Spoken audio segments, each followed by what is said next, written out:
Hello everyone and welcome to this video, which is in our great Engine Endgames series. I'm Grandmaster Matthew Sadler and we're taking a look at a very interesting endgame played between Torch and Ruby at the CCCC21 Rapid event.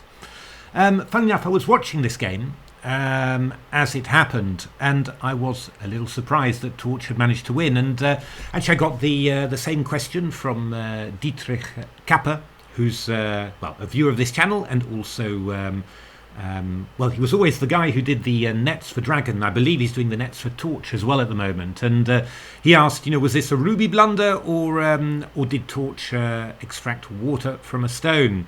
And as always, it's kind of a bit of both. But rather more great technique than a blunder, I think.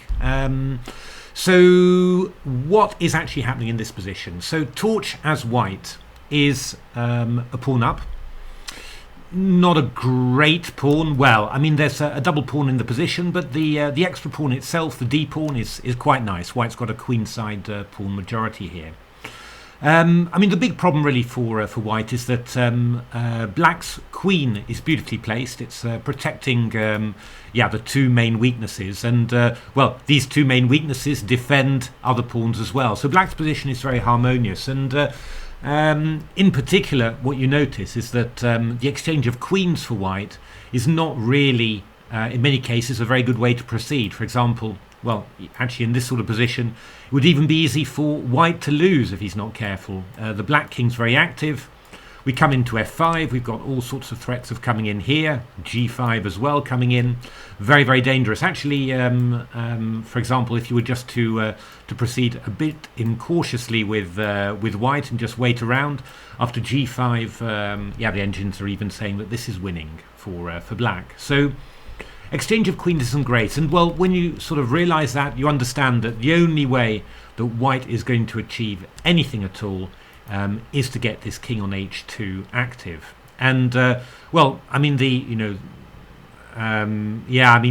is that going to happen? To do it through the center of the board, not very clear. Maybe through the queen side, but also pretty tough. Actually, the easiest way would kind of seem to be to try and come through on the king side, through that nice little path and through those holes that already exist. But obviously, at the moment, that's not particularly easy. I mean, black is covering the h3 square with the queen, and of course, the g pawn is there. Well, Torch played queen f4, and here's something, I think that here Ruby made a mistake. Although, it's the engines are a little bit funny about this. But from a human point of view, I mean, I definitely think that Ruby makes a mistake. Now, I run quite a few games. Some games between Stockfish and Dragon, and some games between Stockfish and Leela. And it's a slightly older version of Leela, but Leela made quite a few mistakes in this ending as well. First of all, let's have a look at what Ruby did, just to give some context. So Ruby played the move King d8, and here Torch reacted with g4 very smartly, and after h takes g4, played queen takes g4. Now this is very, very important because the black king is on d8. In this position, black cannot afford to exchange off the queens, because after king e7, if black had an extra tempo, king e6 to d5 would be very strong. But here white can play the move b3, king e6 and c4. And when c4 happens, the black king has no way at all of getting past its third rank. And that just basically means that white's going to be winning. You've got the possibility always to create a pass pawn with d5, and the king's going to come in, and white's going to win. So actually, what Ruby has done with this move King d8, it's given white the opportunity to play g4. And playing g4, in some ways you can say, well, you're exchanging off pawns. Normally, when you're a pawn up, you don't want to exchange pawns. That reduces your winning chances. But you're going to see throughout this endgame actually that exchanging off pawns is white's way to create inroads for the king to invade, and that's the only way that white's going to be able to do anything. Because just with a queen alone, you're not going to be able to achieve anything. You need the king involved. So what would have been a better move for black? Well, not Leela's queen d5, which Leela played a lot against Stockfish. I mean, g4 is possible here, I think as well, but actually king h3 was what Stockfish wanted. Queen b3, king h4, and here Leela was going for these sort of lines. Leela was always going for these sort of lines with passed queenside pawns against passed kingside pawns, and in general not doing particularly well with them, to put it mildly. So queen d6, king e8, and f4 is pretty strong. We're developing a lot of threats against the black king here. If you go b4, then f5, b3, and yeah, queen e5 check, king h5, b2, queen c7. Yep, you need to be a pretty good engine to calculate all this, but this is actually working out well. Queen d7. This is quite an amazing one, isn't it? King f6, g5, checkmate. Have you ever seen a checkmate like that? I've never seen one like that. King f8, queen g7, f7 check, f8 rook, takes, and well, actually white's just ending a couple of pawns up. Yeah, I'm not sure whether I'd be able to calculate a queen ending like that, but and you can understand why, you know, Leela might have miscalculated it, but in general, you know, in general, I think you do have to say that the idea of letting go of that h3 square and giving the white king some opportunity to move forward without being restricted is not a good idea. Funnily enough, Stockfish didn't play this, I don't think, in my engine games, but when I put Stockfish on Chessify, and you just let Chessify run and run for a very long time, Stockfish played the move which I wanted to play, which was king e7. Obviously, queen e5 is no problem. Just as before, we take and go king e6. The queen covers h3. g4 also not a problem because the king's very, very active. And after queen c7, we go king e8. Now, Stockfish was sort of giving here b3. The idea being queen b3, queen c6, and we've got irritating passed d pawn there. But yeah, I don't know. I mean, it's certainly not easy. I certainly wouldn't claim that this is easy, but this was the sort of defence that the Stockfish was proposing, and also something very important that sort of happens after this is that Stockfish was proposing that the you know, the black king should head towards the queen side, and you know, to the king side rather. And this is something I think that you'll see in many of Stockfish's games in this line. I think Stockfish was more or less the only engine that wanted it, and more or less the only engine holding stuff. The point is that in general, that if the black king is defending the king side, the queen side rather, the c6 pawn, the black queen's got to defend the king side, and well, very often the black queen's just ending up passively defending the king side. Whereas if the king is defending the king side, the white queen can the black queen can defend the black queen side in a lot more active fashion. But well, a little bit abstract, but you'll see what I mean when we look at stuff later. But anyway, this move king e7, which was the one that I was thinking of, that is was Stockfish's recommendation, after a lot of analysis. After king d8, g4, well, I mean, yeah, results are mixed from here. Lots of white wins, but also still some draws. So, you know, I mean, it's probably not a lost position yet, but yeah, I mean, with this extra freedom and the certainty that the king can advance up the board, obviously the difficulty level for black, the defense, has increased a lot. So king d7, you don't need to worry. Queen f4, and then queen b3, and king h3. So Torch looking to move the king up the board, not worrying at all about this Leela scenario. You know, we're quite happy, you know, swapping kingside pawns for queenside pawns there. So king e6 played, slightly strange move. I'd be a little bit worried as a human player, you know, just to. I've only got one retreat square there, but yeah. Anyway, that's it's perfectly okay. Queen d2 played, just holding. King d7, king h4. The king's looking to come in there, so queen d5 stopping. Queen g5. Now Torch basically trying to fight a little bit and to chase the queen away from the 5th rank, but well, Ruby just counter-attacking on the queen side and then coming back after. So check, and we've gone back to the previous situation. Now, yeah, some interesting lines here. I mean, Dragon was playing Queen E4, Queen A2, and then Queen E2, which is quite nice. I mean, you're cutting off the black king from here, and again freeing the white king to advance. That was looking pretty good. Torch's move worked well as well. Queen G4 check, King C7. And King H4, and by now the engines were starting to get very optimistic. You're really only seeing a few little draws from time to time, normally with Stockfish as black, and the rest are winning here. Queen A2, Queen F4, King B7, Queen D2, and now black plays the move F6 here, just trying to stop the white king from coming in. I mean, at some stage you're going to have to do that simply. You know, I mean, that's just the way that it goes. I'd prefer to wait a little bit longer, to be honest, because I think after this move, black's going to be in real trouble. The real problem is that these pawns now are pretty weak, and they're going to need the queen to be defending them a little bit more passively, and that's going to give white some opportunity to play more actively with its queen. But okay, Queen E2, King B6, King H3. And this is a really cunning move, this King H3. I didn't understand it at all. I had to analyse with my engines before doing it. Because, for example, I thought, well, why don't you just play Queen B3, hang on to this B2 pawn, and see what happens. But then you go Queen E7. And after Queen B2, you don't take when takes on here. But you go Queen C5, King B7, and D5. And after takes, check. King C7, Queen F7 check. You're going to pick up the F6 pawn with check, defend the C3 pawn, and then, well, your king's going to move in eventually. We'll move the pawn up, move the king in to win the G6 pawn.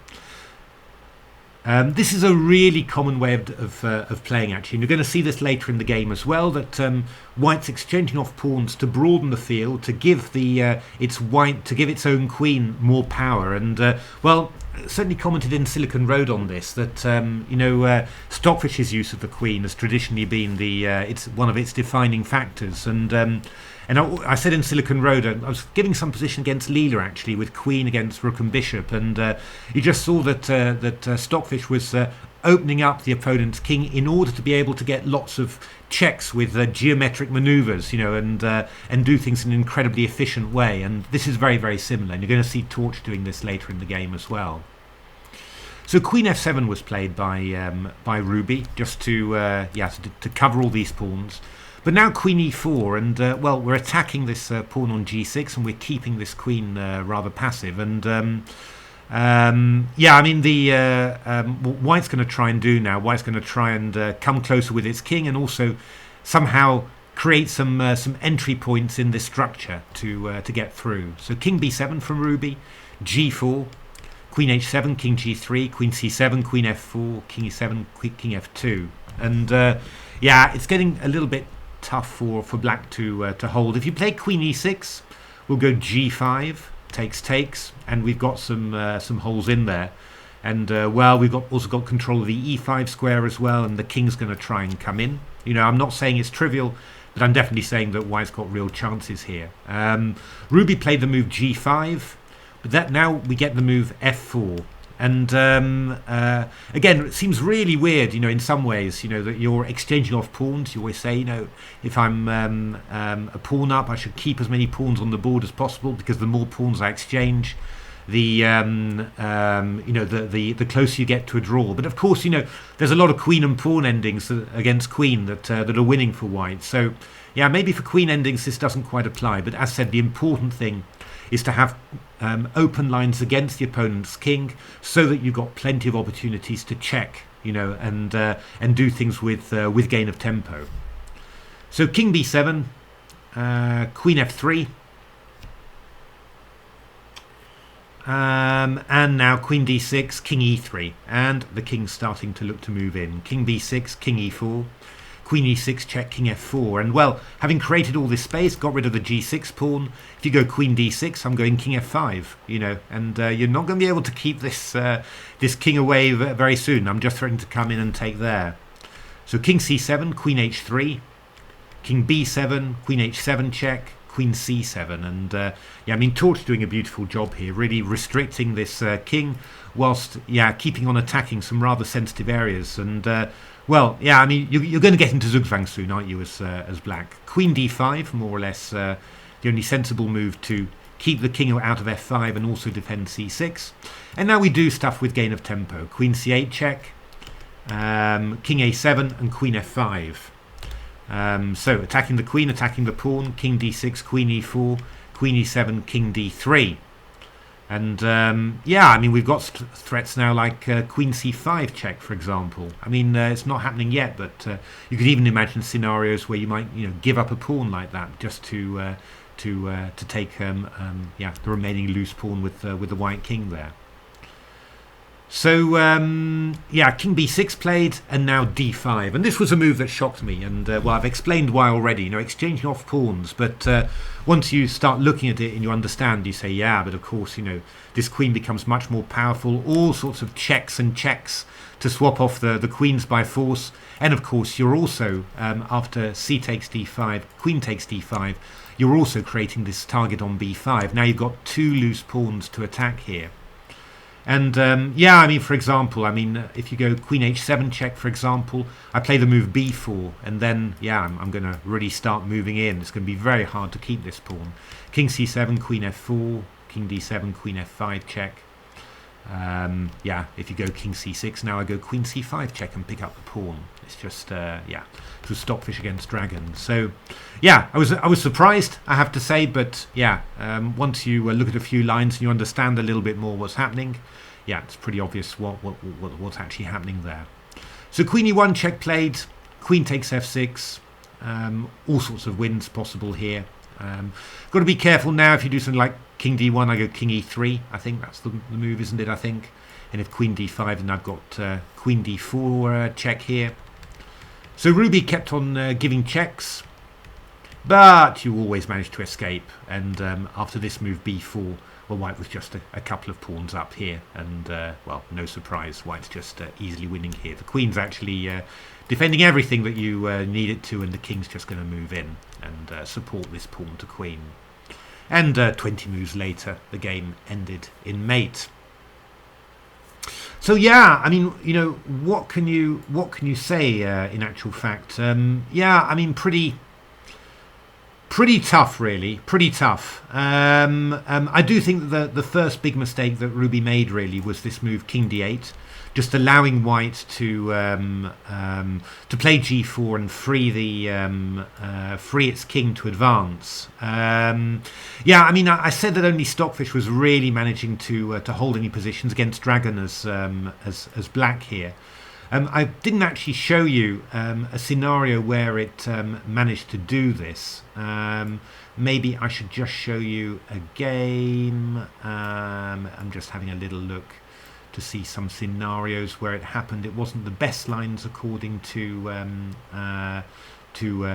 stockfish, but still pretty decent.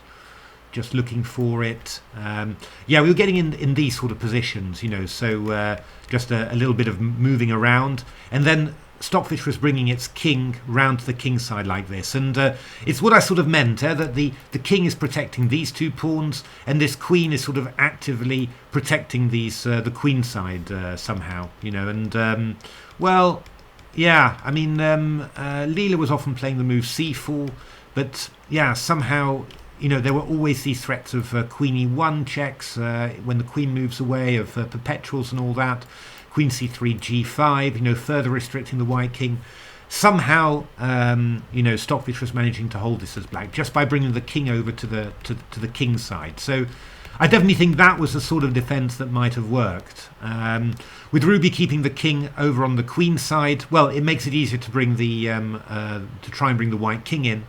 And in order to keep the white king out, well, in the end, Ruby just ended up playing this move f6. And then, well, yeah, stockfish started creating threats against these two. Ruby felt it had to protect those 2 pawns passively, and then afterwards, white got some more space to play. And actually, the winning technique was very instructive. We just start bringing up the kingside pawns and start creating more gaps in the black position. And in particular, the way it all ended up. I mean, f4 was very good, but the way this ended up with in this position. Playing this move d5, just again creating some more weaknesses. It's felt a little bit like snooker somehow, where you've got the pack of reds. I don't know whether you follow this game. You've got the pack of reds, and then from time to time you smash into those reds after potting another ball, and they split up, and then you can pick off the loose ones. And this is very much how it is. And and also the fact that because the queen is so powerful, doing stuff with checks with gain of tempo, it's an amazingly powerful way of playing. And Stockfish always been really, really good at this, and looks like Torch knows its queen stuff as well. Very instructive endgame there, and I felt I learnt a lot about queen and pawn endings. So I hope you enjoyed that one too. A little bit more serious endgame stuff there. But again, it's just incredible to see how amazingly strong the engines are in all phases of the game. So I hope that was instructive. If you like the video, why not give a like, subscribe to the channel, take a look at my new books, Silicon Road to Chess Improvement. Lots of interesting stuff in there, including a whole chapter on how Stockfish uses its queen. And also Reengineering the Chess Classics, which I think is an absolutely lovely book, brand new. And otherwise, thanks very much for taking part in this channel, and hope to see you for the next videos. Thanks for watching.